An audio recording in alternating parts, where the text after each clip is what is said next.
It's hard for me to remember how it began. It started just like any other day. We had no way of knowing it would end like this. It seems like such a long time ago, that phone call to Jesse. But it can't be more than just a few hours. Only a few hours since that ride home with Buck. I thought how impatient I was to be here. I haven't been putting in overtime lately, not with Jesse out of the hospital and little Johnny here and just beginning to know me. I couldn't wait to see them. It's been like that every night. I guess sometimes it's best we don't know what's coming. How's this, Henry? Swell. Anywhere along here, Buck. Thanks, Buck. You sure you don't want to stop in for a minute? You haven't seen the kid yet, you know. Gee, I'd like to, but I got to get home early myself tonight. The wife's got some kind of a meeting. I'll have to take care of my own kids. Okay, see you tomorrow. Night, Hank. Night.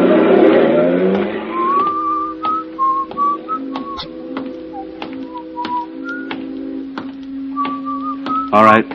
Hey. Hold it right there. Oh, I didn't see you, officer. What's wrong? You'll have to wait a while. You can't go down that street. Well, that's where I live.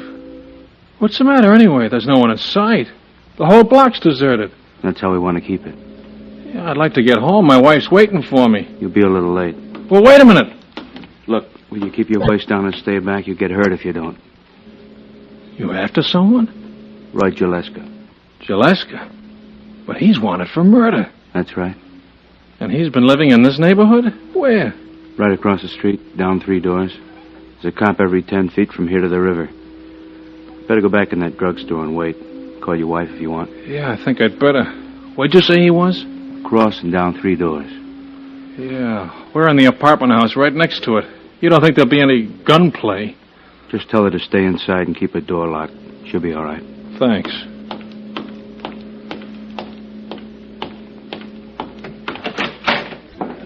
Hey, Henry. Hi, Charlie. It's that Jaleska guy they're after, you know. He's been living in the boarding house right next to you. Yeah, I know. How long has it been going on, Charlie? They've been almost a half hour now. A half hour? What are they waiting for? Don't ask me. I got here about 5:30 when the police were just coming in. They only took about 5 minutes to cover the block. Then a party of 6 or 7 went in after him. And they haven't come out? No, I've been watching. Why, I wonder? You didn't hear anything that sounded like shooting. No. Ought to hear something by now. Does seem funny, doesn't it? Unless he got out of his room. But he couldn't get far. I want to get Jessie on the phone. She'll be wondering why I'm late. Oh, sure.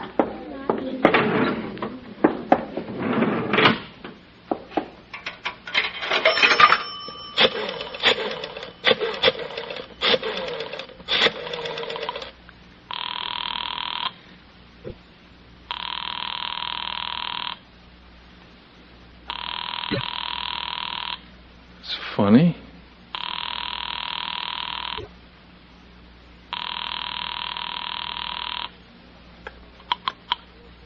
Hello? Well, what's the matter, honey? I thought you weren't going to answer. I was looking after Johnny. Are he okay? Just getting hungry. Well, go ahead with the supper. I'm going to be late. I don't want to scare you, Jess, but there's going to be a little trouble next door. I don't want you to leave our apartment. Trouble? Yeah, the police are after someone who's been hiding out in the boarding house next to us. The whole block is surrounded. I won't be able to get home till it's over, and you're not to come out. Yes. There's nothing to be afraid of, Jessie. All right. Just stay inside and keep the door locked. There's no need for that now. Goodbye, dear. What? Jessie! Hello?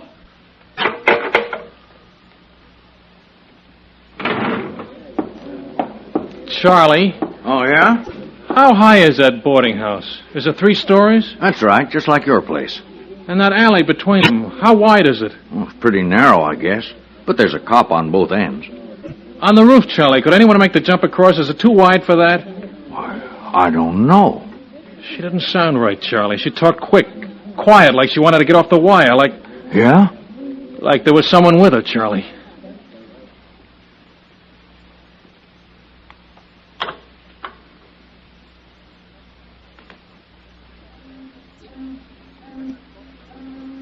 I tell you, I spoke to her on the phone about 10 minutes ago, and I'm sure there's something wrong up there, Captain. What makes you sure? She was afraid of something. I know she was. Something right there in the room with her.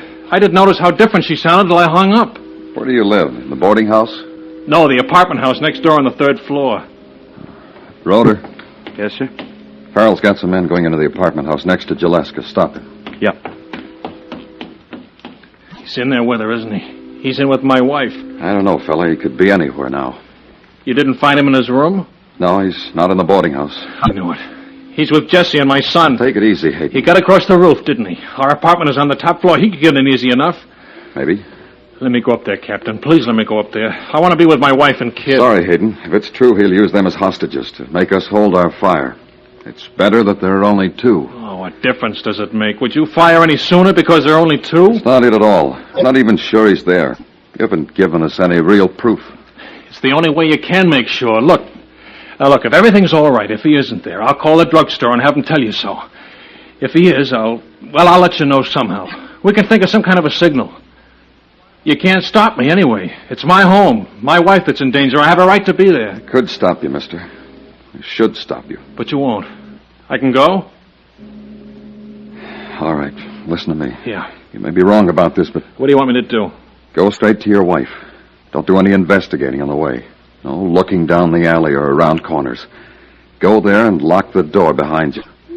If you pass anyone you don't know on the stairs or in the halls, keep going and don't look back. He's trapped, Hayden. And he's scared now, and he'll kill you if he thinks you're onto him. I know it. If he's not in your place when you get there, and he probably won't be, call headquarters and ask for Grimes. I'll have him standing by, and he'll flash the message to my car. If he is there, there's nothing I can tell you. You'll be on your own. But don't try to signal. You wouldn't get away with it. And it's not necessary. If I don't get your call 10 minutes after you go in, we'll know. Yes, sir. I can say this, Hayden, if he's there. Don't try anything brave. You know what I mean? Yeah. Looks easy in the movies.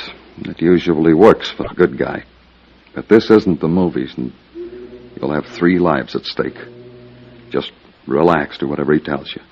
Keep a good distance from him. Don't make any quick moves. And above anything else, don't watch a clock or the streets down here.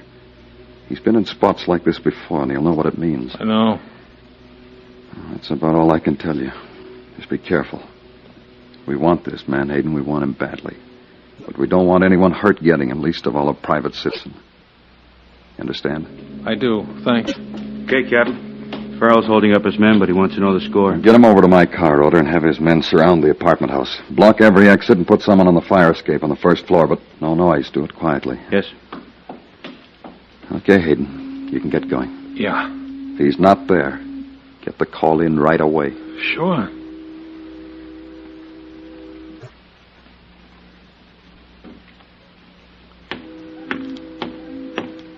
I walked fast and I didn't look around. I knew he might be anywhere now. Around the next corner, hiding in the shadows that were on every side of me. And up the stairs on the first landing. The second. But I couldn't turn back and I didn't dare slow down. And I saw the door to our rooms at the head of the apartment house stairs. He was there. I knew it now. I could almost hear the heavy silence behind the door as he listened while I came closer. I hesitated only a moment. I knew what I'd say. I lifted my hand to the door.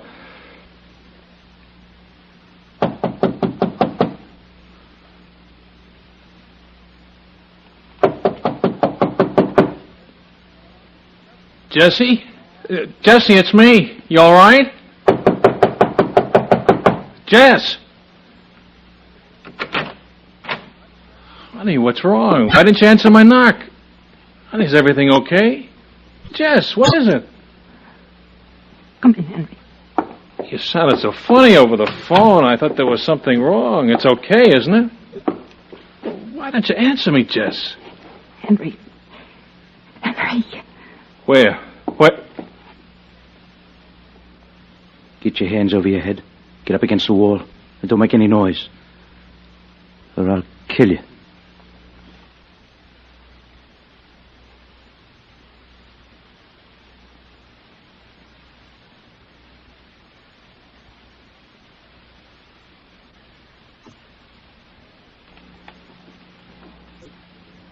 Our arms grew heavy.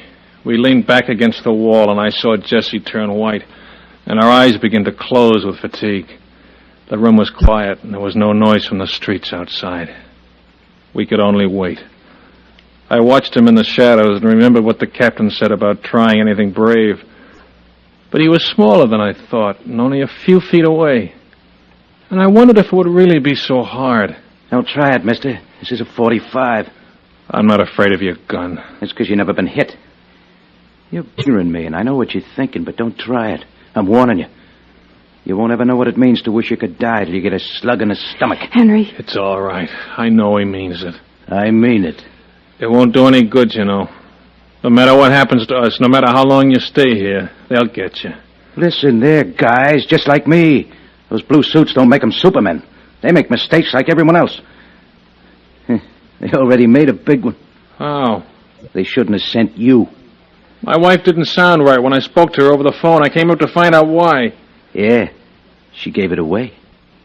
She's sorry about that. Jesse, did he? It's all right, Henry.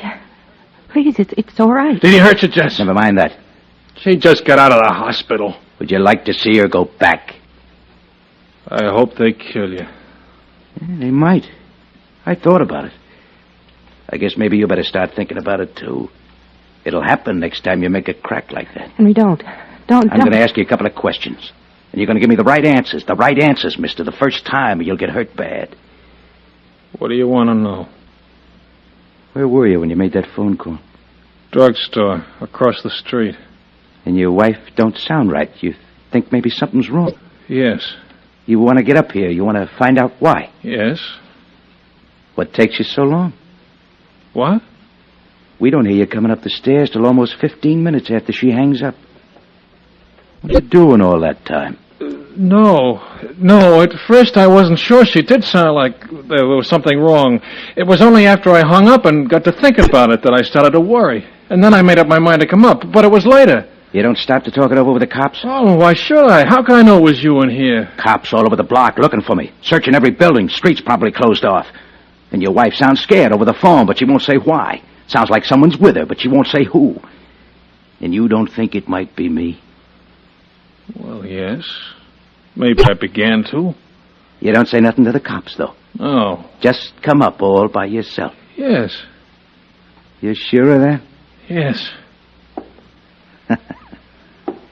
Okay. No! Not with the gun! Please stop it! Leave him alone! Henry! It's all right. I'm all right, Jesse. What do you take me for, a kid? There's a line of cops 5 feet thick around every building in the block, and no one gets through unless they let them. You're here because they put you here, and I'm giving you just 5 seconds to tell me why. What's the big plan, eh? He's hurt! Can't you see he's hurt? I don't know about their plan. I don't know what they're going to do. But they know you're in here. Don't stop. I did go to the police when I thought it was you here with my wife. I don't think they believed me at first. But I talked the captain into letting me come anyway. If you weren't here, I was supposed to call him right away. And if I was? Nothing. Just wait. And if they didn't hear in 10 minutes, it meant I couldn't call, that you were in this room. You, what time's it? Too late, much too late. They know, Jaleska. There's no more searching. Down there in the dark, around this building, they're all together. You haven't got a chance. They know. I got a chance. As long as I ain't alone, I got a chance.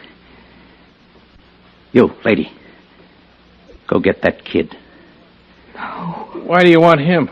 We'll do anything you say. You don't need to touch our kid. You look okay. You don't want to hurt the kid. Nothing'll happen if you do like I tell you. Get him, lady. All right, Jesse. Henry. It's all right. I'm sure of it. You haven't got much time, Jaleska. You know it. Killing our baby is something you wouldn't do. You can bring him in, Jesse. If you say so.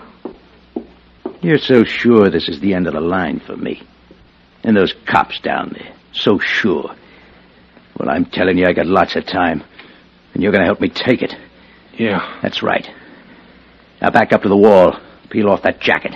What? You heard me. Take off that jacket and throw it on the floor. Sure, why not? What are you going to do? I'm not going to do anything. You're going to take it for a while. What do you mean? You don't see it, huh? I'm kind of surprised. I don't see any way out for you, if that's what you mean. They know you're here. Yeah, they know I'm here. You made sure of that, didn't you? So they're covering every way out. Doors, windows, alleys. What do you suppose would happen if I tried one of them? I think they'd kill you.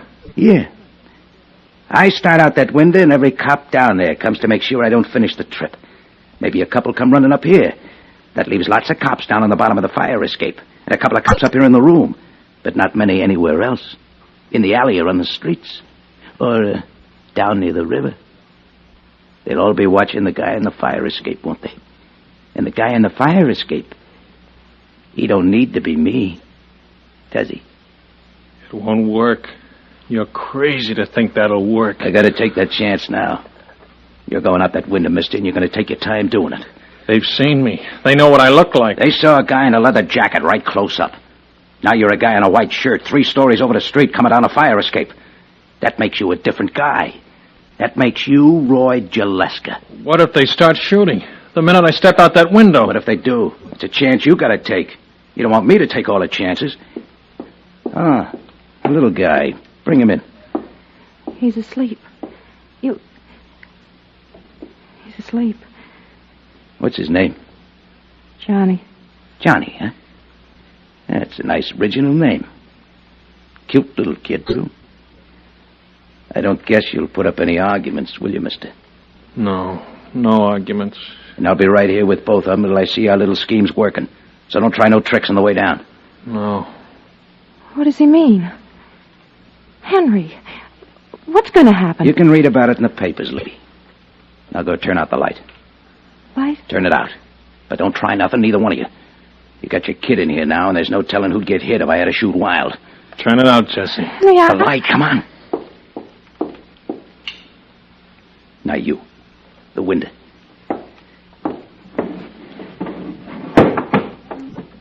Okay. They're all waiting. Get going, huh? You can't let him go out there. They'll think he's you. They'll kill him. Jesse, it's all right. Hold on to Johnny and wait for me. It'll be all right.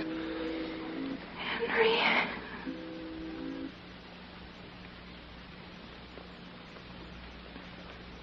I stepped out onto the iron platform and started down as slowly as I could. But they'd seen the light go out, and already I could hear quick moving on the street. I could feel every eye begin to follow me down the narrow steps. Jaleska was right. It was going to work. Hold up there! We see you! Don't take another step! But it was happening too fast. They'd find out too soon who they really had. And then I knew there was a part of the plan he hadn't told me. I jumped back into the wall. But it was already too late. From the window behind me, he fired down into the police. Their guns flew up automatically, and everyone was aimed at me.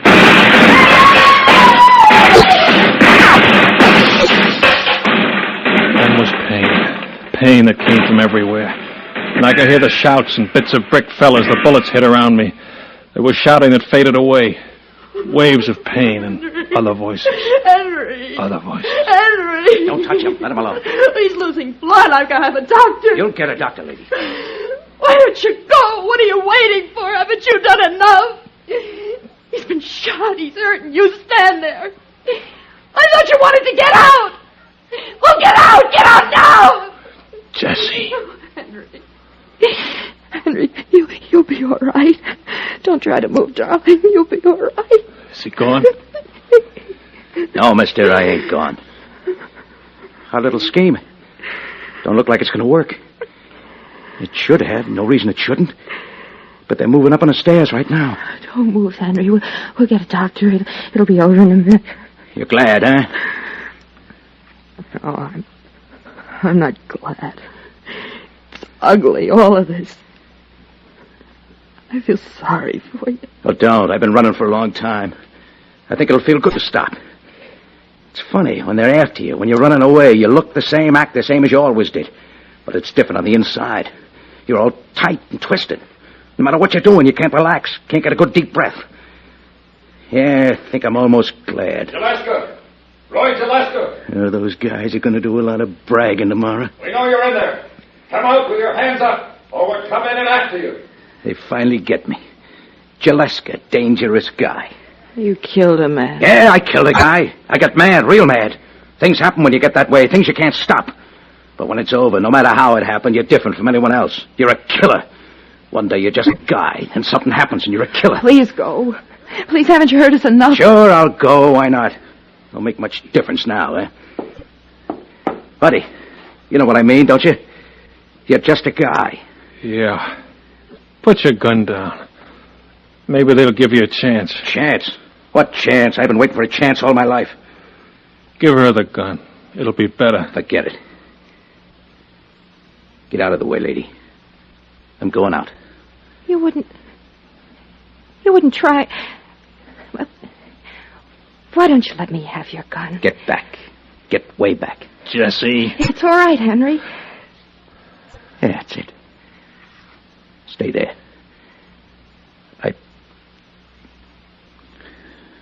Stay just like that.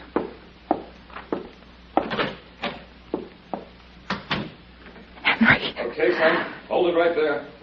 Don't come any farther. Where's Johnny? In the other room, way in back. There's 6 guns on you, Gillespie. You haven't got a chance. Drop that thing and come down with your hands over your head.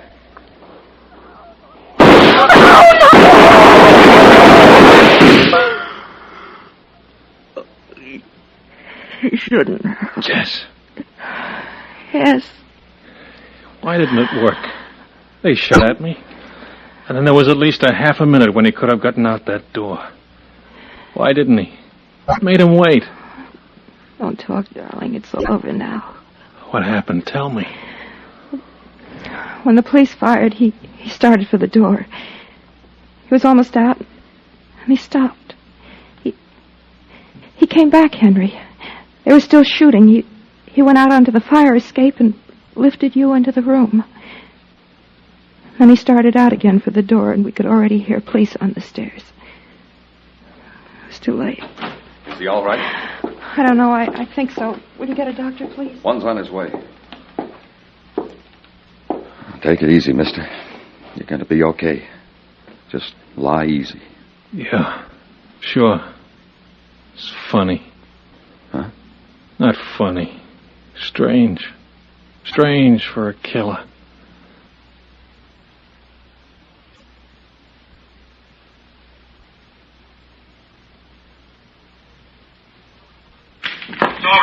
Yeah. Oh, crap.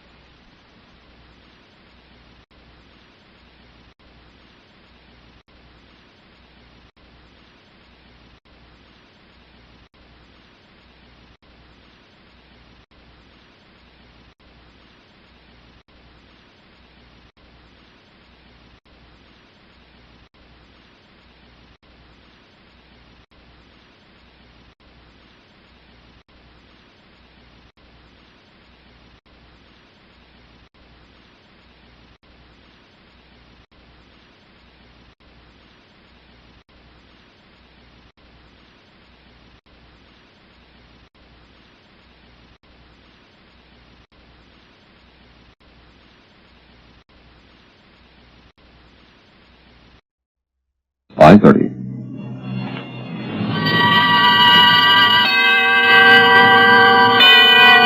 Suspense. And the producer of radio's outstanding theater of thrills, the master of mystery and adventure, William N. Robeson. One of the saddest phrases uttered by man is, "I didn't know it was loaded." The presumed empty gun is the cause of countless tragedies. But our story concerns a tragedy which resulted from a gun that was presumed to be loaded. It concerns, too, that most desirable and dangerous of all phenomena, a beautiful woman. Listen then as Miss Marie Windsor stars in Script by Mark Brady, which begins in just a moment.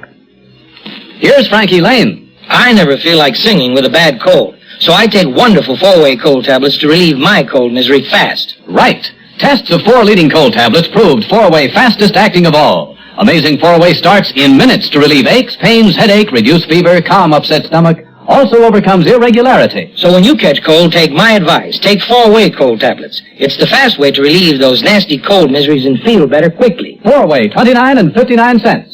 Here's a word about another fine product of Grove Laboratories. Does dandruff dull your hair, leave scalp itchy? Get Fitch Dandruff Remover Shampoo and get rid of unsightly dandruff in 3 minutes. 3 minutes with Fitch regularly is guaranteed to keep embarrassing dandruff away forever. Apply Fitch before wetting hair. Rub in 1 minute. Add water. Lather 1 minute. Rinse 1 minute. Every trace of dandruff goes down the drain. 3 minutes with Fitch. Unsightly dandruff's gone. Fitch can also leave your hair up to 35% brighter. Fitch Dandruff Remover Shampoo. And now, script by Mark Brady, starring Miss Marie Windsor. A tale well calculated to keep you in suspense.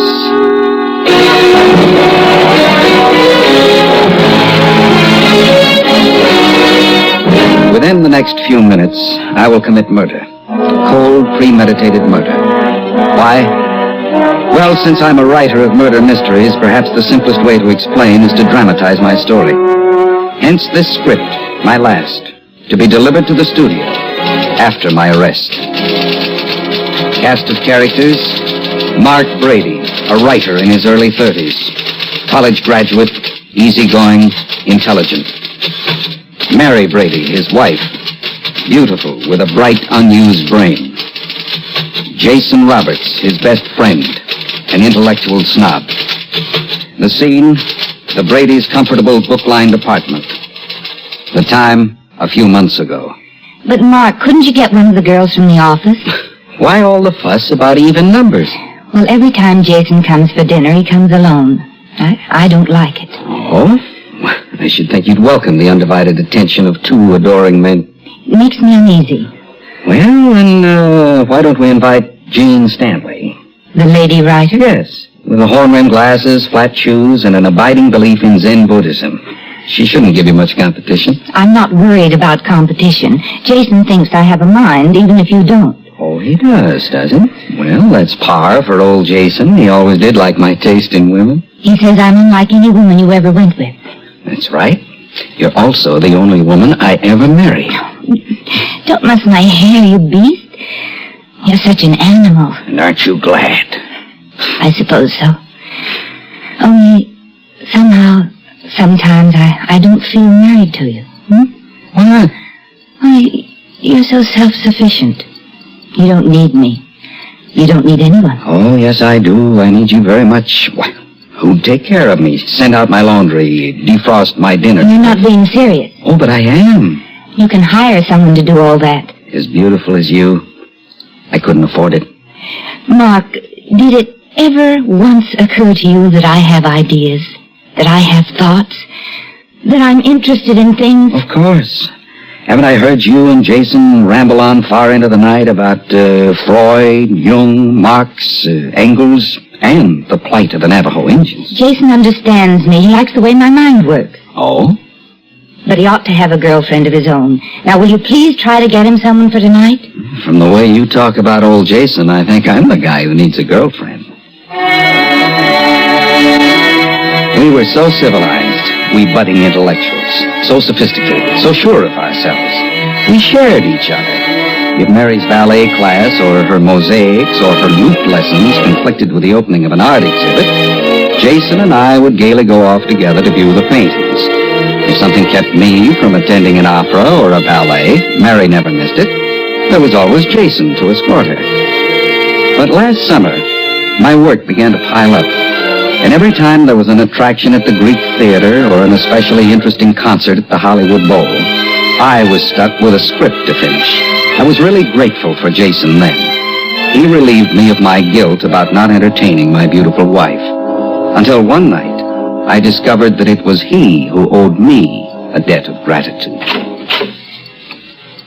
Oh, why, hello, darling. You still up? Apparently. Have you any idea what time it is?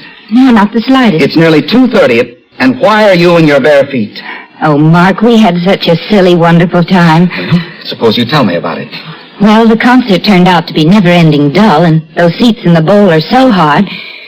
Finally, Jason suggested we take a ride down to the beach. Is that why sand is dripping from your skirt? Is it? Oh, well, you see, I've been swimming. Swimming? In what? In the ocean. I mean, what did you swim in? What did you wear? Nothing, Mark. I just went swimming in the moonlight. I see. Do you realize that it's 3.5 hours since that concert ended? Do you realize I've been going nearly crazy with worry that I was just about to start calling the police and the hospitals when you float in off Cloud 8 and calmly announced that you've been swimming in the nude? I didn't say I'd been swimming in the nude. I said I'd been swimming in the moonlight. Mark, stop looking at me that way. What way? Like I was some broad. Well, aren't you? No. Apparently Jason thinks so. It's late, Mark, and I'm tired and suddenly very cold. Now, please let me by. I want to take a hot shower. It was as much my fault as it was hers. It wouldn't have happened if I hadn't thrown them together. So after that, I paid more attention to my homework, and the midnight swim was forgotten by tacit agreement. And by tacit agreement, we saw less and less of Jason. Mary satisfied my craving for beauty, and for the rest, I had my work. I got very busy on a new show I dreamed up based upon police files. I wish now I'd never thought of the idea. Part of the job was to ride the prowl cars for background color, and the second night out, we were cruising around the twisting streets in the Hollywood Hills. This looks like El Dorado Drive. Yeah, that's right, Mr. Brady. A friend of mine lives along in here, just around this bend. At his house we're coming to? Yeah, that's it. Well, you better tell him to park his car closer to the curb or I'll leave him a ticket. Yeah, only that isn't his car. It was Mary's car, cozily parked in front of Jason's house. Sure, why not? She knew I'd be gone till past midnight, riding a prowl car, only she had no way of knowing where it would be prowling. Of course, she was already in bed when I got home, but I wanted to give her every chance. Oh, I was sound asleep, darling. Did you have an interesting evening? Not very. Not much action. What did you do? Oh, nothing much. Looked at TV for a while. Tried to read Dr. Zhivago again, but I couldn't make anything more out of it the second time than I did the first. Come to bed, darling. I'm sleepy. That's the way it was. Every night that I rode the prowl cars, I asked the sergeant to swing by El Dorado Drive, and it was always there. Mary's little Volkswagen parked in front of Jason's house. And every night when I got home, the same evasive answers. Why didn't I put my foot down? I was afraid, that's why. Afraid of losing Mary. I needed her. She was the most beautiful woman I had ever seen. My ego needed her. She was a bright adornment, a mark of success. And if I lost her, I felt I, too, would be lost. Sergeant, I wonder if we could swing by El Dorado Drive tonight? Again? If you don't mind. Well, I don't mind. It's in our area. But I don't get it. You, checking up on your friend? No. My wife. That Volkswagen belongs to her. Oh, I see.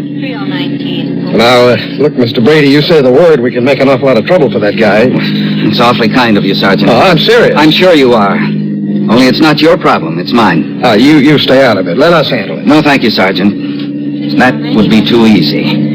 If anything's to be done about it, I'm going to have to do it myself. So here I sit, waiting to murder Jason. I phoned him a while ago and told him we had to straighten this thing out immediately. He said he'd be right over. I know him so well I could write the next scene before it happens. He'll walk in, suave, self-contained, every handsome inch a pony. If I get angry, if I threaten him, he'll make his grandstand play with that ridiculous pearl-handled automatic which he carries unloaded in his car. He's pulled it before. It's always worked before on irate husbands. He's boasted to me about it, how they chicken out in front of that empty gun. But this time it won't work. This irate husband isn't going to chicken out, he's going to shoot it out. This irate husband has a gun too, and he's going to use it in self-defense.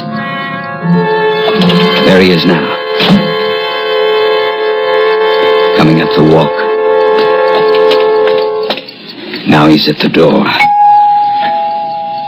Come on in, Jason. The door's unlocked.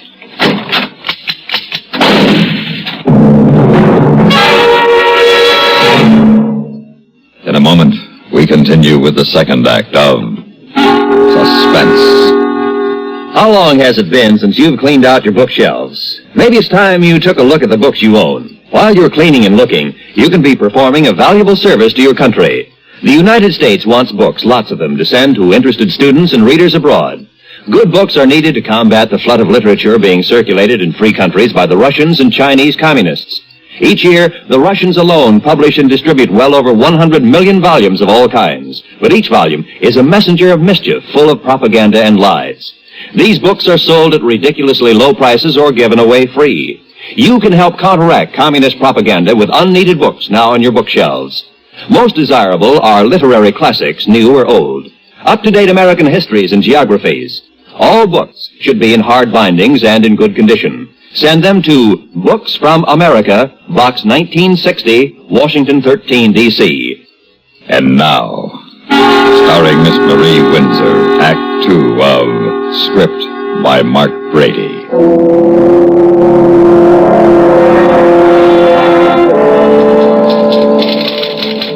I am compelled to finish Mark's script.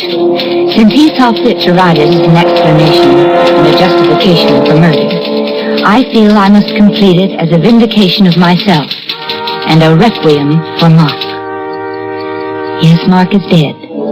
Jason shot him in self-defense. That's what the coroner's jury called it. Self-defense.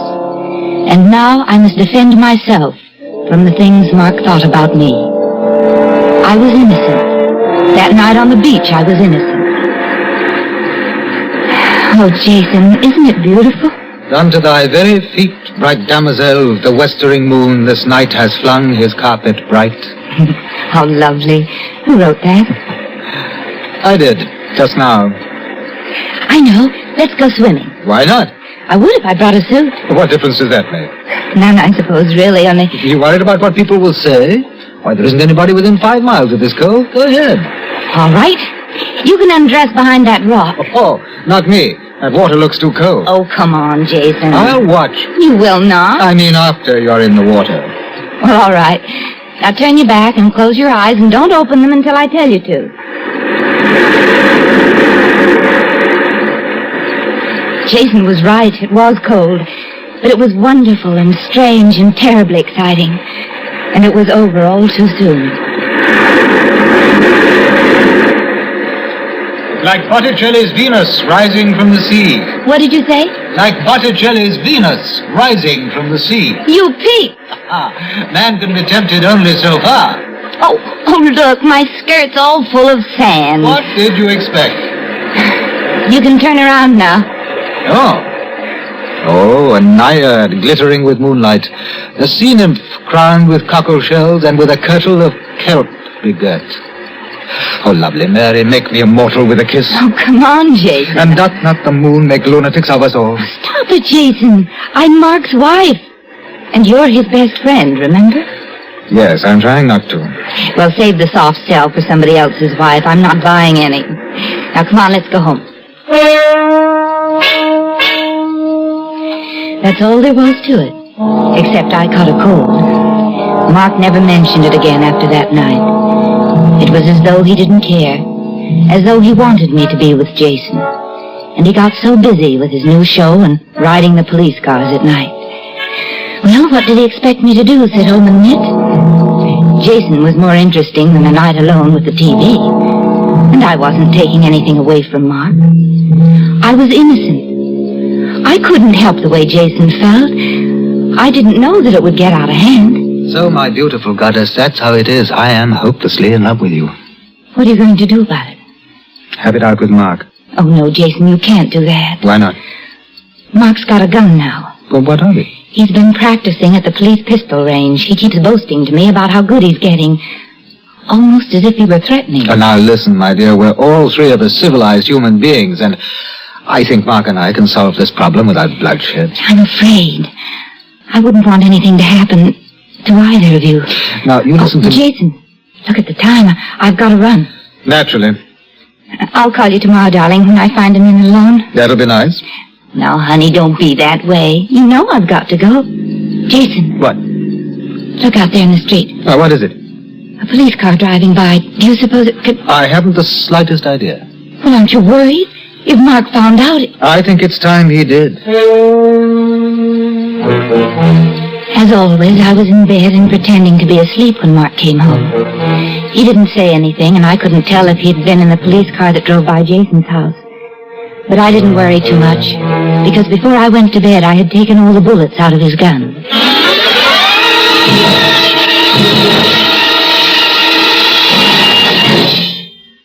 In a moment, we continue with the third act of Suspense.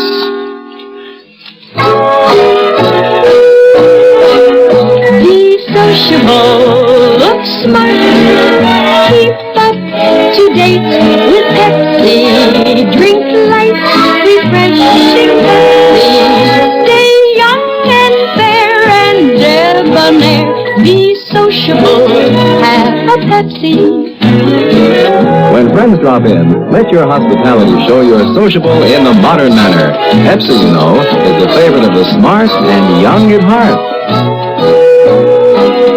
Be sociable, look smart, keep up to date with Pepsi, drink light, refreshing Pepsi, stay young and fair and debonair, be sociable, have a Pepsi. Have you tried a Pepsi lately? And now, starring Miss Marie Windsor, Act 3 of Script by Mark Brady.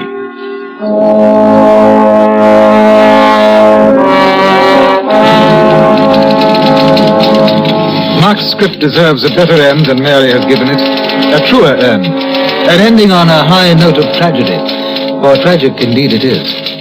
What Mary has carefully omitted in her attempt to lay the blame for Mark's murder on me is what happened the next morning when I was awakened by a frantic pounding on the door and opened it to admit a Mary on the edge of hysteria. Oh, Jason. Mark knows all about it. That's good, I'm glad. And he's going to kill you. Well, now, that does not sound like Mark. You don't know. He's got that police gun. And he's acting like a crazy man. He threatened me with it. I ran out of the house.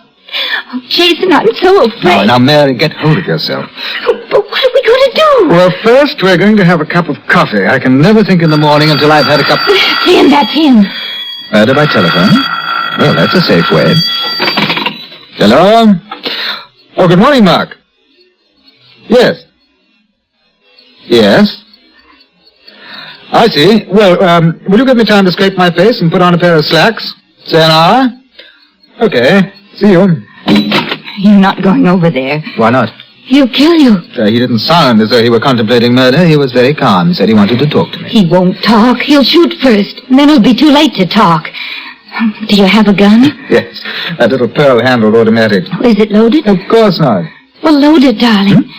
And promise me you'll use it if you have to. Well, a woman as beautiful as Mary can be pretty persuasive. And a man would have to be made of more Spartan stuff than I to refuse her when she mixes warm tears of terror and concern with her other rich endowments. I loaded the gun. I went to Mark's apartment to find that Mary's concern was not overstated. As I walked in, he swung the police gun at me and pulled the trigger. I fired, and Mark dropped dead. I didn't know his gun was empty. Now I know he didn't know it was empty. And now I know who really murdered him. Beautiful, beautiful Mary. The kind of woman men will always kill for. It's almost dinner time. She isn't back yet from a luncheon date. With a girlfriend, she said. But I rather imagine it was with the young attorney who represented me at the inquest. Very bright chap with a mind quite different from Mark's or mine. I'm sure Mary is having fun picking it. But I'm not making any effort to confirm my suspicions. I'll know soon enough. Only this time I'll be sure Mary doesn't unload my gun. Well, here it is. Mark Brady's last script. And in many respects, his best. At least I hope they'll agree down at the studio.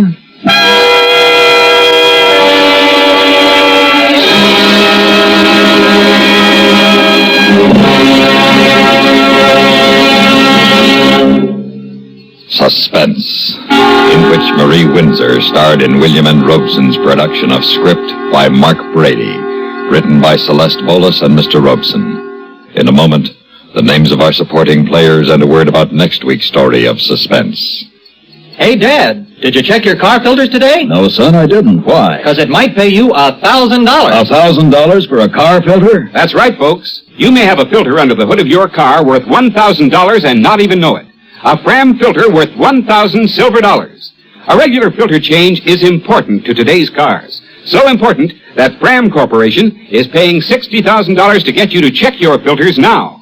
Last year, in preparation for Fram's silver anniversary, 10,000 secretly numbered Fram filter cartridges were distributed all over the United States and installed in cars during regular servicing. These filters are worth from $1 to $1,000. You may have one in your car right now and not even know it. Check your oil filter and air filter now. If there's a specially numbered Fram filter in your car, you will win up to $1,000 silver dollars, and your dealer will win the same amount. Get in on Fram's big silver treasure hunt. Check your car filters now. Supporting Marie Windsor in script by Mark Brady were Vic Perrin, Ben Wright, and Sam Pierce. Listen. Listen again next week when we return with John McIntyre in John Barbie and Son. Another tale well calculated to keep you in suspense.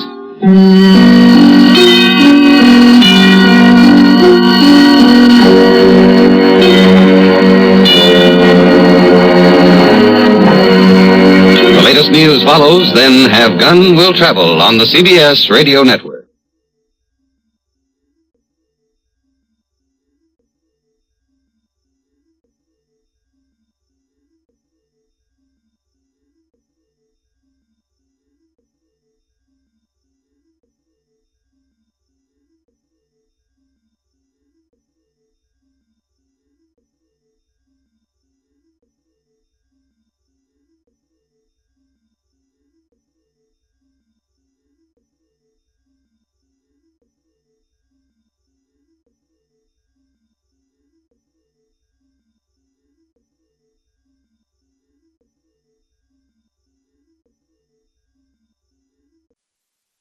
And now, another tale well calculated to keep you in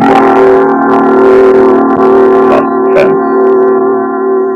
What coffee, dear? Coffee, darling. Do you want some more? Oh, no. Yeah. No, I mean, no. Toast? Toast, darling. You want some? Huh? Atlas, if you just put that newspaper down for a moment, you'd hear what I was saying, and your breakfast wouldn't get Oh, cold. I'm sorry, dear. This thing in the paper. Yes, obviously this thing in the paper. You're not just reading that paper, you're staring at it. Ed?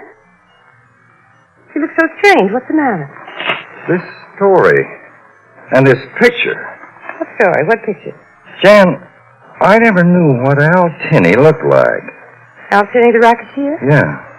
Well, I don't know what he looks like either. Honey, you haven't answered my question. Is something wrong? I never even saw a picture of him. Come to think of it, neither did I. I wouldn't know if he bumped into me. Ed, what's that got Well, to do? the point is, I didn't when he did. How are you talking about? I didn't know Tinney when he bumped into me last June in Capital City. In the lobby of the Guarantee Building. Bumped into it apparently right after he committed a murder. And what is all this? Well, the whole story's right here in the paper.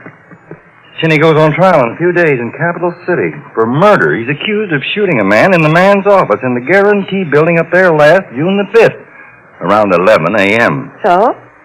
Well, so everybody's sure he's guilty, but he's got the usual racketeer-type alibi, 20 miles away at the time of the shooting. Well, if they can't break that alibi, he's going to get away scot-free. Understand? You mean because nobody can place him at the scene of the crime? Yeah, exactly. But, Jan, I can. Oh, Ed, no. Yes, I was there on business that day, you remember. And in the lobby of the Guarantee Building at just about 11, a man bumped into me, almost knocked me down. Never apologized, just glared at me, shoved me aside, and he hurried out. And? Now I know the man was Al Tinney. Here's the picture in the paper. So you see, Jan, I know his alibi's a lie. But maybe it's not the same man. Oh, yes, it is. Well, that was 4 months ago, 500 miles from here. Maybe you're not really sure. No, Jan, it was Tinney, all right. I'm positive. So, you see? Ed, well, what are you going to do? Isn't it obvious? I'm going to the police here in Franklin. I'm going to tell them. Oh, no. No, Ed, don't. I don't want you involved in this. Well, this Tinney is notorious. Who knows what might happen to you? But, Jan... No, Ed, please. Ed, I'm scared of this. Now, don't tell the police. Please don't. I'm scared.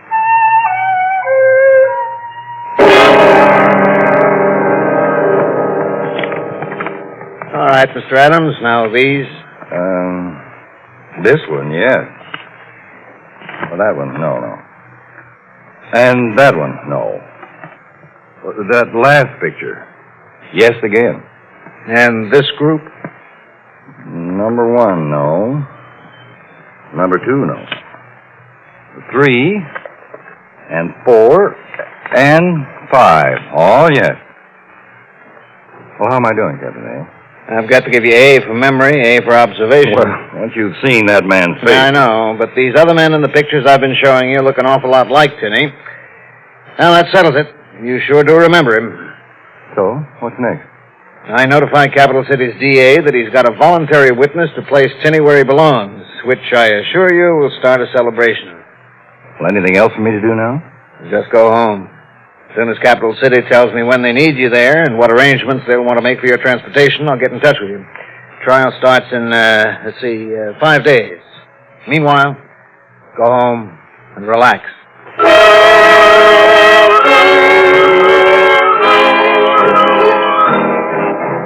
Relax! Of all the words in all the dictionaries. Just look at tonight's paper. I know, honey. I've seen it. And what's going to happen? It's right on the front page, all about you. All about how you're going to testify and how important you'll be to the state's case. Don't you see what this means? But Jan, it was bound to get into the Where papers. everybody can see it, including people who may want to stop you from telling your story. Jan, they can't stop me. Can't? I'm no expert on crime, but a man like Tinney must have friends or henchmen or associates or whatever they're called. Associates? Darling, that sounds very funny. Well, none of this is funny to me. And I asked you not to do this. Don't you understand, darling? I am afraid for you. This story is public property now. Any moment we may... Oh, Ed. Oh, now, darling, it's just the phone. Don't answer it. Jan, now, don't, dear. Everything is all right. Hello? Yeah. Oh, hi, Bob. Yes, we saw it. Well, yes, it's true. Come on now. Cut it out. You make me feel like a stuffed shirt. Sure, right here next to me. No, she isn't crazy about it. Yeah, sure. That's right. We'll talk about it another time. Yeah, sure.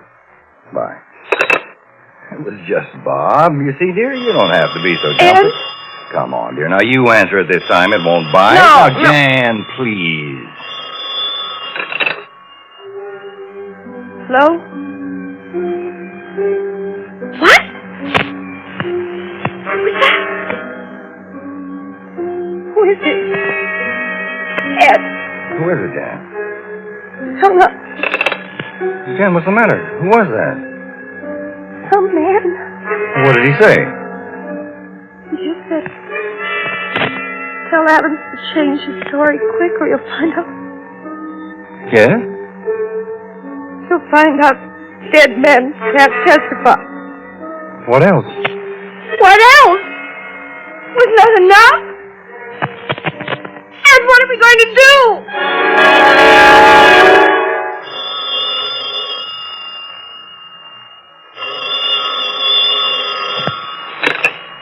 Hello? Oh, no. Not again! Oh, no, stop it! Jan, who was it? That same voice, that same message, twice yesterday, 3 times today. What did he say this time? The same thing! Why did you have to get into this Now, thing? Jan, get hold of yourself. There was nothing else I You could do. had to be a hero. Other people were in that lobby. They didn't volunteer. Maybe they didn't see it. Maybe, maybe not.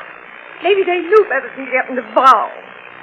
Darling, I don't want you to earn a posthumous medal for public spirit. Jan, dear, don't cry. Didn't Captain Hale send a police car to watch the house? Look, out the window. It's right there. See? I know.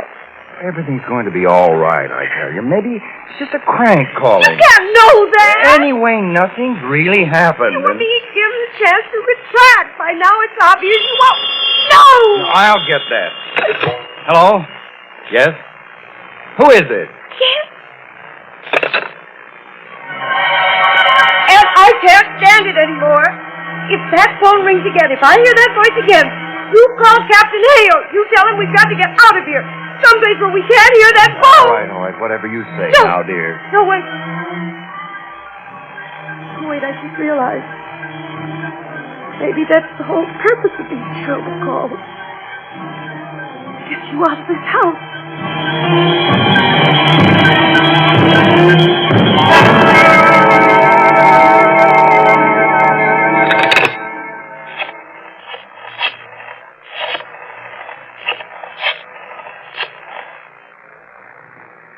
Hello, Mr. Adams, Captain Hale.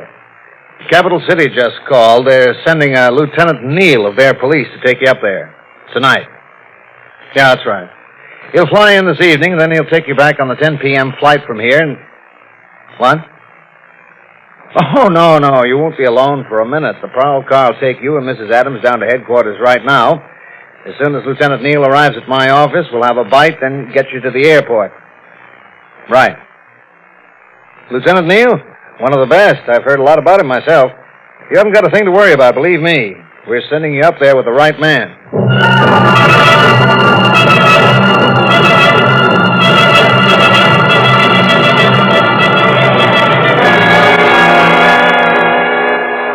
Real pleasure to meet you, Lieutenant Neal. I'm Lieutenant Kane of Captain Hale's squad. Hello, Kane. Kind of surprised to hear myself being paged as I got off the plane. Didn't expect to be met here at the airport. Well, we don't know you by sight down here, Neal. Hale wanted me to be sure not to miss you. See, been a couple of changes in the operation. Oh? Like what? Well, for one thing, you don't go to headquarters. We moved Adams to a private house on the outskirts of town. That's where I take you to meet Hale. Why the switch? A little added security. Hale's afraid that, well, look, I'll explain it on the way. I got a car outside. Let's go.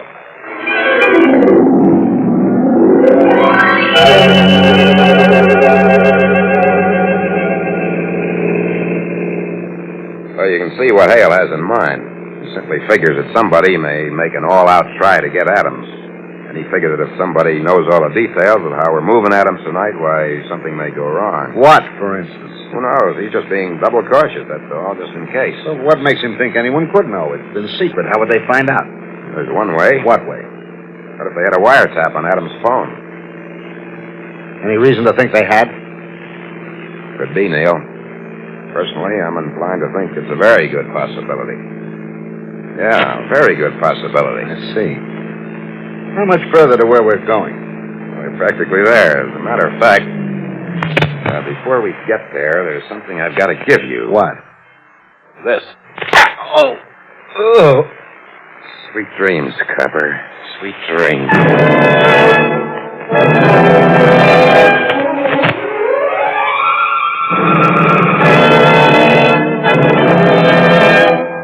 Of course, you want to see my credentials, Captain Hale. Thank you.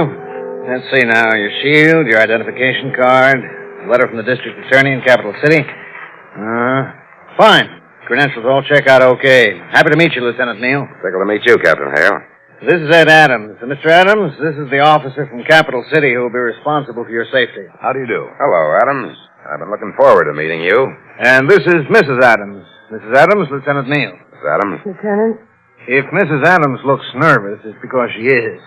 Those threatening phone calls, you know. Of course, it's only natural. Lieutenant, you will be very, very careful, won't you? Mrs. Adams, I'm here to take care of your husband. And I'm going to do it. Yes, ma'am, I'm going to take real good care of him. You see, Jan, I told you everything's under control. Come on now, honey, smile. Well, I guess everything's all set, huh? So how about getting started? I mean, you and me, Mr. Adams, shall we go? It's early, Neil. An hour till your plane leaves. Takes only 10 minutes to get to the airport from here. Sure, but And we haven't had dinner. Yeah, but don't you think... And I think everybody's hungry. I am, I know. How about you two? I don't think I'll eat again until the trial is over. Well, personally, I'm starved. Yeah, but so that's that. We eat. Relax, Neil. We've got plenty of time. The only question is, where do we eat? Shall we send out or go out? Well, the airport dining room's fine with me. With me, too. No objections? Good. Dinner's on me. No. It'll be on me. See, in view of everything, the least I can do is buy Mr. Adams his dinner. And I don't want you to hold back, Mr. Adams. Order anything you want for the meal. I want you to eat like there's no tomorrow.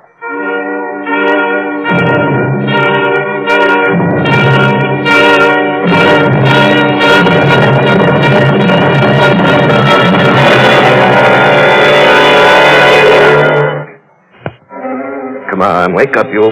Come on now, snap out of it. What's going on? You're under arrest, that's what's going on. Now get out from behind that steering wheel. You're not driving anymore tonight. Driving? Me? Yes, you. You did a fine job. Drove this convertible up on the sidewalk, then parked it neatly against the fire hydrant. Now, come on, out of the car. Stop shaking me. Up the daisy and out you come. Easy. Oh, my head. Cut it out. You're not hurt. People don't die from a hangover. They just think they will. Now try standing by yourself, huh? Wait. There's something wrong. You don't understand, don't I? One sniff of you, mister, and anybody would understand. Now start walking. Oh, hold it. Officer, I'm just beginning to remember. Listen, I'm not drunk. Mister, when I find a guy sleeping over the wheel of a car he parked on the sidewalk up against a fire pump with a whiskey bottle 3/4 empty on the seat next to him and the guy smelling like a distillery, I make a deduction. Drunk. I said, let's go. Wait. I'm a police officer. Neil, Lieutenant Neil of Capital City. This isn't what it looks like. I can identify myself. Just let me show you my papers. My shield. Right in this pocket. My wallet. My credentials. They're gone. Oh, come on now. Sober up. I found letters on you addressed to William Taylor, Grand Rapids, Michigan. And a wallet with initials WT to match. And no driver's license. Explain that to the sergeant. Wait, you gotta listen to me. You're phony. He slugged me. Wait a minute. You gotta listen. He's gonna use my credentials to get hold of... What time is it?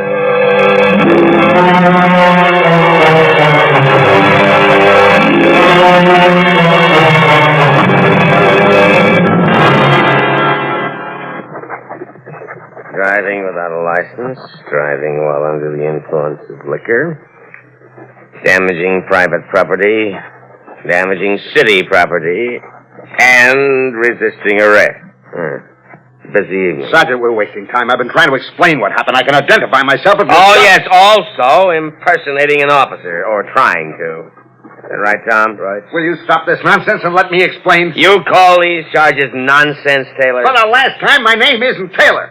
And I can identify myself if you'll let me use the phone. No, you're identified now. Then you use the phone. I'll tell you where to call. Forget it. Don't you see time's running out? Look at that clock. A man's got my credentials. All he has to do now is present them to Captain Hale of your police department right here in Franklin. And when he's done... Franklin?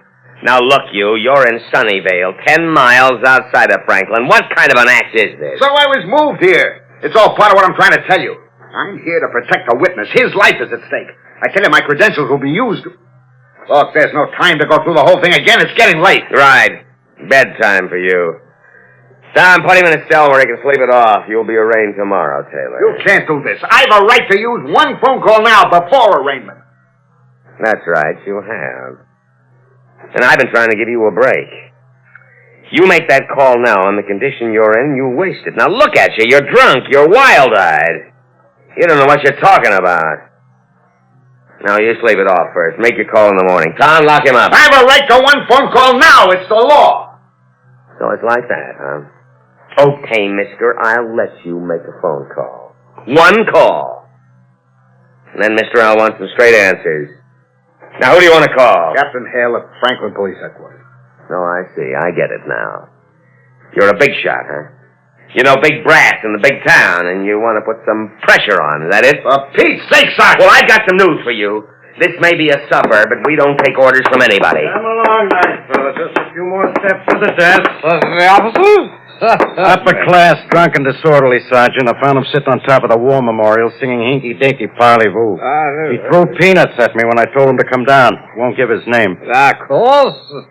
Incognito from distant metropolis. Anyway, what's in the name? And for that matter, who is Sylvia? What is she? Listen, I'm in no mode for another drum. Sergeant, my phone call. Alas for the decline of manners. Cannot a visiting gentleman celebrate with purest song the wedding of an old college chum in the wretched pleasant village said chum inhabits? And having so celebrated, cannot he be booked in the local pokey, sir, without interruptions from all Why, what are you doing here, Lieutenant Neal? What? What'd you say? What was that last? I have spoken. Speak again. You know this man? Know him? I charge you, this is that same Lieutenant Neal, peer of detectives who arrested me in Capital City at my brother's wedding. Let him deny to be there. Preston Cantwell III. And your humble client. Well, Sergeant? No, I get the picture. Oh, I'm sorry, Lieutenant. How can I... Skip it, there's no time. Call Hale. Yes, sir. Franklin Police Headquarters, quick, emergency. Look, Lieutenant, I can't tell you how bad Forget it. It was touching. Your loyalty, Lieutenant. All this distance to sponsor my suburban castle. I think I shall go to sleep. Hello, Franklin Headquarters. Sunnyvale Police, Sergeant Burns speaking. Captain Hale, please. What? Says he's not there, Lieutenant. Where is he? Where is he? Says he's in the airport dining room with some people. You got a phone in there? It's 9:35. How far is it from here to the airport? The airport's closer to Sunnyvale than Franklin. 7-8 minutes in squad car.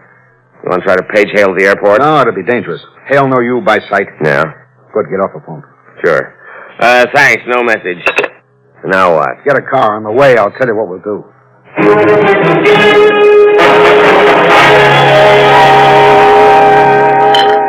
Even the coffee's good here. Well, it's 10 minutes to take off, Mr. Adams. We're boarding the plane, so how about saying goodbye to the missus? Yes, I guess it's about time. Already?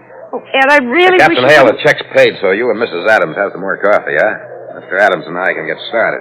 No, I'd rather see him onto the plane. Yes, me too. That's not necessary. I'll take over now. Paging Lieutenant Neal of Capital City. Will Lieutenant Neal come to the superintendent's office? Important. For you, Neil. Yeah. Well, go ahead. Superintendent's office just outside this dining room. Look, it's getting late. Mustn't miss the plane. Let's disregard this. Will Lieutenant Neal please come to the superintendent's office immediately? Urgent. Better go, Neil. You've got time. Well, I think... All right. Come with me, Mr. Adams. Adams can stay here till you come back. Extra minute with his wife. But what? Can't trust me to watch him? Okay.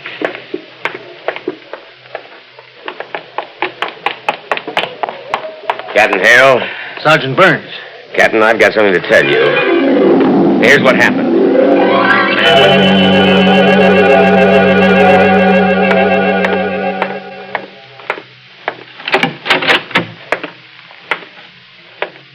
Somebody paging... You, Buster. Get your hands up. Attaboy. Now face the wall. That's it. All right, now lean. My credentials, my gun. You're Hale? Yes. Burns explained the whole thing. Good. Then I'll leave this prize package to you. Book him for assaulting me and suspicion of attempted murder just for openers, and I hope he tries resisting arrest. With pleasure, Lieutenant. 5 minutes to take off. So if you don't mind, Captain, I think maybe it's time for you to introduce me to Mr. Adams.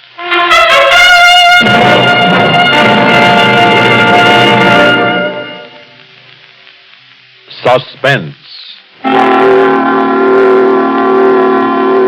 You've been listening to Death and the Escort by Harold Huber.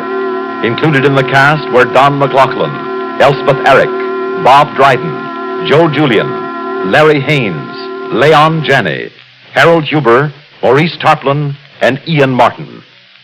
Listen next week to The Beetle and Mr. Bottle, another tale well calculated to keep you in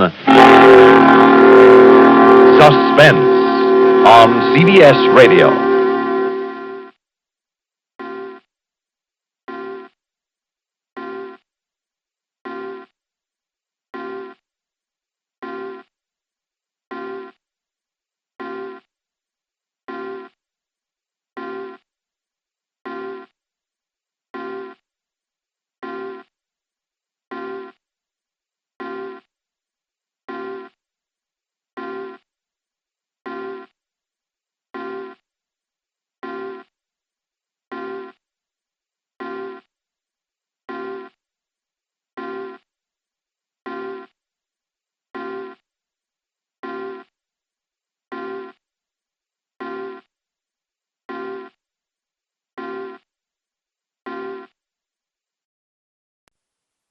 And now, another tale well calculated to keep you in Suspense.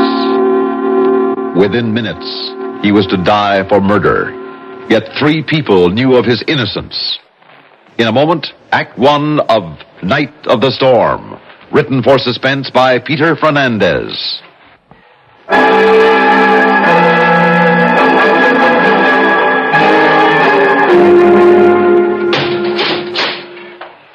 Well, did you make the appeal? I did my best, Jim, but the governor turned me down. I see. Then there's no other chance?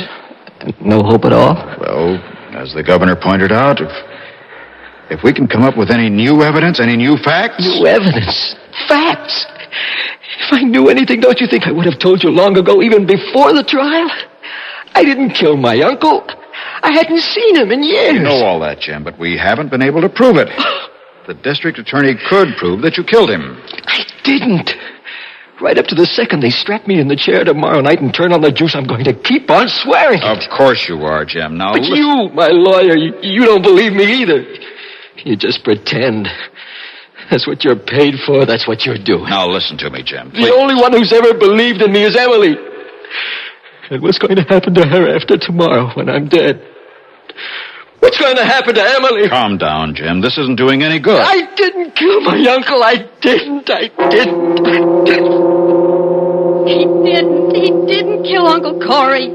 You know that as well as I do, Steve. Jim needed money, didn't he? He never killed for it. He needed it desperately. In his will, Uncle Corey was leaving everything to Jim. He had reason enough. I've said it 1,000 times already.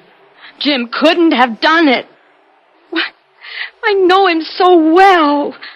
Why, if there was even a bug in the house, he'd take it outside and let it go rather than kill it. But look, Emily, sooner or later we've got to start facing the fact that there isn't a shred of evidence to prove that he wasn't the killer. Steve, do you mean you never believed him either? You, his own brother? Oh, come on, Em. I wanted to believe him, you know that. Did you? Did you really want to, Steve? Well, yeah, sure. What do you think? Why are you looking at me like that? You know, I just realized you could have been pretending all this time, couldn't you? Huh? Pretending that the last thing you want is to have Jim executed tomorrow night. Well, all along... Oh, come off it, will you? Steve, when and if Jim dies, you get that money, don't you? Gee, Em, I don't know. I hadn't thought about it. Oh, I'm sure you must know that will by heart. What does it say now? Everything is left to Jim, but in the event of Jim's death, then, Steve, you become the rightful heir. Isn't that the way the will reads, isn't it? Listen to me, Emily. $48,000. Why, you'll become a rich man if your brother dies. I just wanted to stop by and comfort you tonight. Had an idea you'd be pretty broken up, but I don't have to listen to that kind of talk. Not even from you. Good night.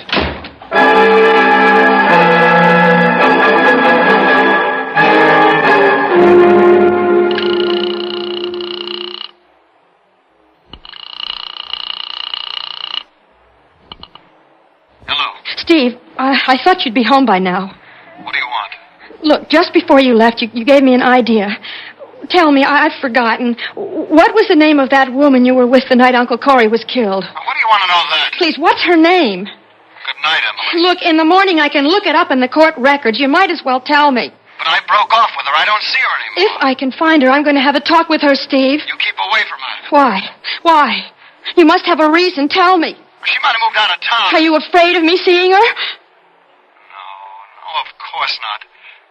Jim killed Uncle Corey. It was proved in the court.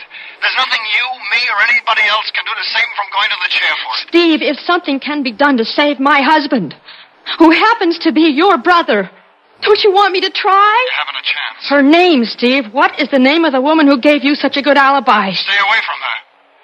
I see. So that's the attitude you're taking now. All right. I'll have to find out for myself. Good night, Emily. I'll get her name and address from the court records. Good night.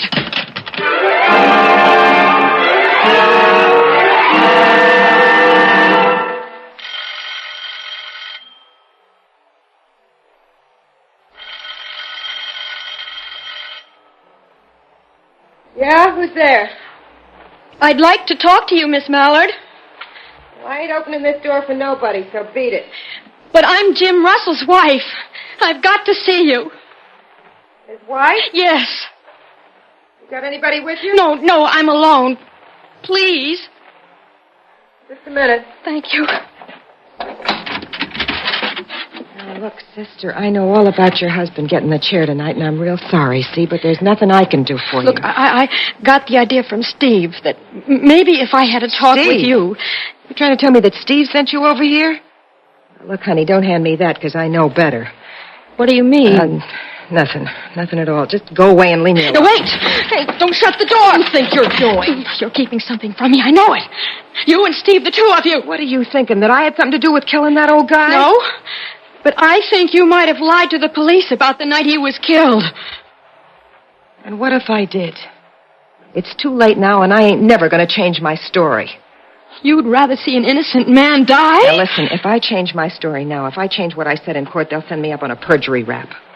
I ain't going to jail no matter what. And it's true, isn't it? Steve wasn't with you the night Uncle Corey was killed.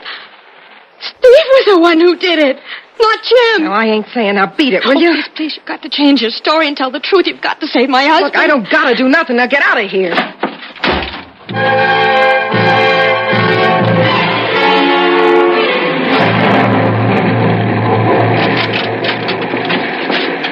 Mr. Rutland, at last, thank goodness. Oh, hello, Mrs. Russell. Mr. Rutland, I've been waiting here in your office for almost 2 hours. It's that storm out there. The highways are flooded. I know. My car stalled when the ignition got wet. Well, anyway, I'm here, but I'm sorry to say that the news I brought from upstate isn't good. Mrs. Russell, there'll be no reprieve tonight for Jim. Yes, there will. They've got to give him a reprieve now. And even, well, as soon as they know the truth, a full pardon. What are you talking about? Last night, Steve, you know Jim's brother, Steve. Yes. Mr. Rutland, he just about admitted to me that he was the one who killed Uncle Corey. What? Oh, now, Mrs. Don't Russell. you see? If Jim dies, then Steve gets all that money. He planned to kill Uncle Corey and then have Jim die for the murder. It's the way that will read, that in the event of Jim's death, then Steve I'm sorry, Mrs. Russell, but that isn't proof. Yes, it is. Now, it's only a possible motive. One that I know the police considered a long time ago. Mr. Rutland... Your husband's hunting knife was used in the murder. I know. His prints were on it, Yes. whether planted or not. Yes. And your husband didn't have an alibi for that night, but Steve did. An airtight alibi. Please listen. She lied. That woman, Muriel Mallard, went into court and lied that Steve was with her that night. Perjury? Well, possibly, but I doubt it. She had no reason to. Part of that money would be good reason, wouldn't it? Well, yes, it would, but... I saw her this morning. She wouldn't deny that she lied. But I'm sure that she wouldn't admit it either. Well, Would she? No. What do you think we can do, Mrs. Russell? Mr. Rutland, I think that I could... It's 2:45 now. Let's see, they're on standard time up at the Capitol. Standard time? Now, that means in 7 hours, it'll be all over. Hours? Mr. Rutland, will you help me? Well, of course, but you'll have to tell me how. Stay right here in your office. Wait for me to phone you so that you can get in touch with the governor. Very well. I'll be here. Oh, thank you. Mrs. Russell, I know how you feel. There's hardly a loved one of a condemned man who doesn't feel that he might be innocent. You've got to be prepared to accept the fact that the weight of evidence was against him, that he was proved guilty. Why, even I, as his defense attorney, now believe that justice will be done. Justice? When he isn't guilty? I'll never believe he is, never. And now, after what I just heard, I'm going to try until the last possible second to save my husband.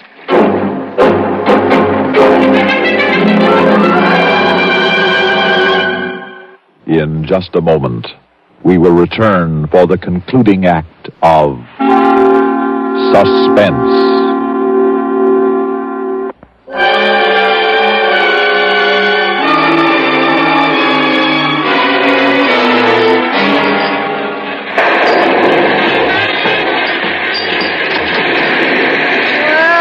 Well, look what the cat struck in out of the rain. Muriel, listen, I've got to talk to you. Go away. I told you once today to beat it. I'm not going to beat it. It's taken me all afternoon to find you again, and I'm not going to leave until I know it's too late and my husband is dead.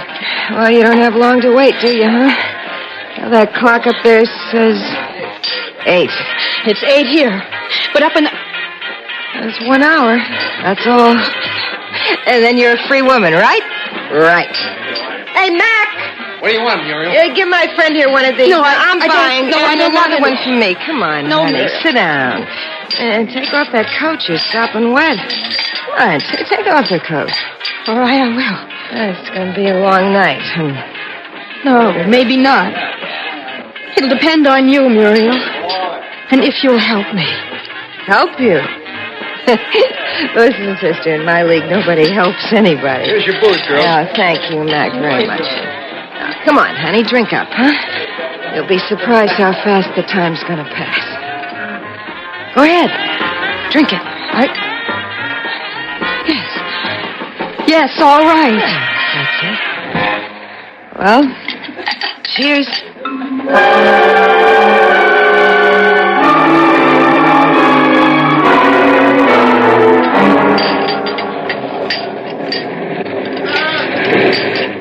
Hey, brother, just listen to that storm out there, huh? What a night. What a night to go to the chair. Muriel, look at that clock, will you? Over there. Oh, yeah. 9. Just not... Oh. Muriel, do you realize what is happening to my husband right this minute? Yeah. Oh, honey, I'm sorry. I'm real sorry. Sorry isn't going to bring him back. No, I know. Why didn't you tell the truth? You weren't with Steve that night. Why didn't you tell the truth? Oh, why should I have? But now, what difference does it make? Might as well tell you the truth now. See, Steve and me broke up a long time ago. I was with Fred Baines that night. Who? Yeah, Freddie Baines, owns the auto parts company. I guess you don't know Freddie, no. But that's where I was. That's who I was really Why with. didn't you lie, Muriel? Listen, sister, all my life I never seen more than a couple $100 at one time. And now? Oh, boy, now that's all over. I'm going to see 10,000. Imagine 10 G's off for me. Hey, where are you going? Fred Baines. He's the one who can tell the police that you weren't with Steve that night. I can call my lawyer now and have him get a reprieve for Jim. Hey, honey, you might as well stay and have another drink. It's too late to do anything now. Your husband's dead. That's all over with. It's 9 o'clock here. But upstate, they're on standard time. Up there, he won't die for an hour. Yeah, that little... ain't gonna do her no good. She can't prove nothing. Hi, Muriel. Thought I'd find you here. See? She's in there. I told her about me and Fred. I didn't know. Hang up that phone, Emily. No. I can get the proof now that Jim isn't the killer. And I can prove that you were the one, Steve. Gun's in my pocket. Aim right at your head, Emily. Hang up that phone. No, Steve. Hang it up. No. I'm following you all afternoon, just waiting to see if you make a move like this. Well, it didn't do you any good. You just kept your nose out of this. Well, I got my car parked right outside of the curb, so come on. No. What are you going to do? What do you think I'm going to do now you know about Muriel being with Fred? Won't this be a coincidence? You and Jim dying on the same night. Move, Emily, or I'll kill you right here.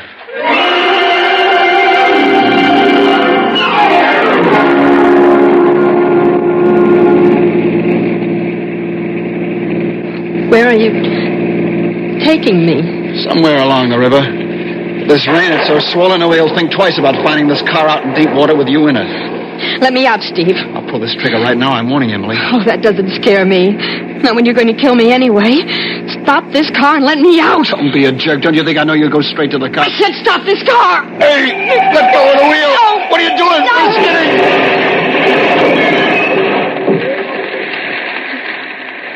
Oh. Told you. Let me out. Now, get this door open.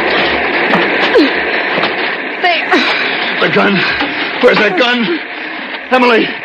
Emily, come back here. Don't leave me pinned under the steering wheel like this. Emily. Emily.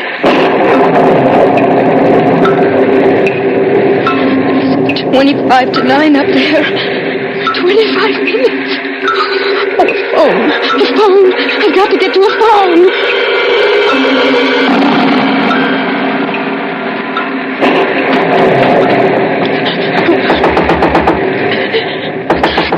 Come on, isn't anyone home? Please. Oh, come on. Oh, thank goodness. Yeah? Please, there's been an accident down that way. May I use your phone? An accident, eh? Anybody hurt? I don't know for certain. Please, I've just got to get to a phone. Can't be too bad if you don't even Please, know. I've got to make a phone call. I understand that, but you could have seen for yourself if you looked up at the wire coming What? into this house. Just electric. I ain't got no phone. No phone? That's what I said. What am I going to do? I've only got 20 minutes. Huh? I've got to get to a telephone. I see. Please. Well, can you make out that clump of trees up the road there? Yes. Well, just the other side. There's a bend in the road, and then a gas station. They got a booth right out near the pump. Thank you. You're getting all soaked. I'll lend you my umbrella.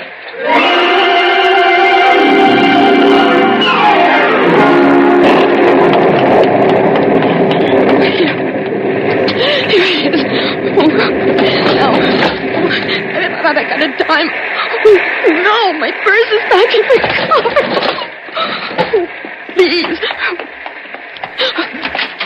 Yes, ma'am? What can I do for you? Dime. I've got to have a dime. What would you like? Change for a quarter? No, I left my purse back in the car. Give me a dime. Please, will you give me a dime? Just like that, huh? Please, my husband is going to die in 10 minutes. Unless I make a phone call. Take it please. easy, will you, ma'am? Please, just lend me a dime, then I'll pay you back later, please. Oh, sure, ma'am. Please, hurry. Coming right up, ma'am. Hurry, Coming right up. please. Here you are. One dime.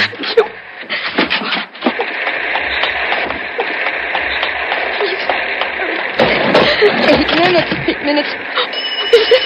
His number. What's the number? I can't remember. I'll have to look it up.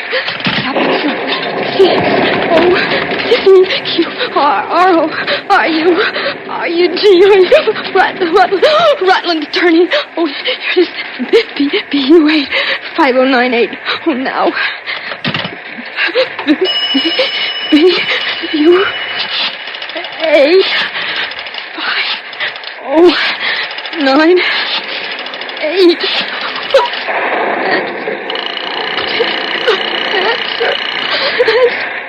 We said he'd be there. He said he'd wait. Please. Hello? Oh, Mr. Rutland. This is Emily Russell. They've got to stop the execution. Why, you know they can't stop it, Mrs. Russell, unless we've got definite proof that he's innocent. Mr. Rutland, we will be able to prove it. What? We will be able to prove that Muriel wasn't with Steve that night. We will. The facts, Mrs. Russell, We the facts. will. That's what they're waiting for. They'll grant a stay to investigate, but what can we give them to go on? Muriel was with the Fred Baines that night.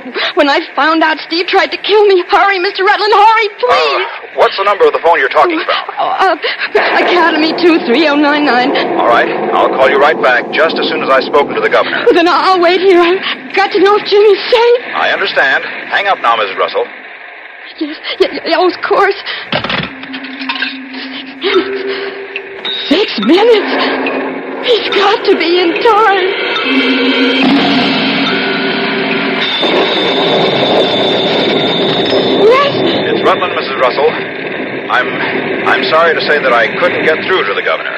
You couldn't? Well, with this storm, the wires at the Capitol are down. There isn't one open line. No. But Mrs. Russell, didn't you hear what I said? All the lines are down. I spoke to the power company, and the electric wires are down, too. Don't you see, Mrs. Russell, there's no power at all up there. Then Jim wasn't executed? No, he wasn't. Oh, thank God. Well, there's nothing more for you to worry about, Mrs. Russell. By the time the power is restored, the authorities will have the whole story, and they can start checking it out. And they'll find that Jim is innocent. Just as I always knew he was.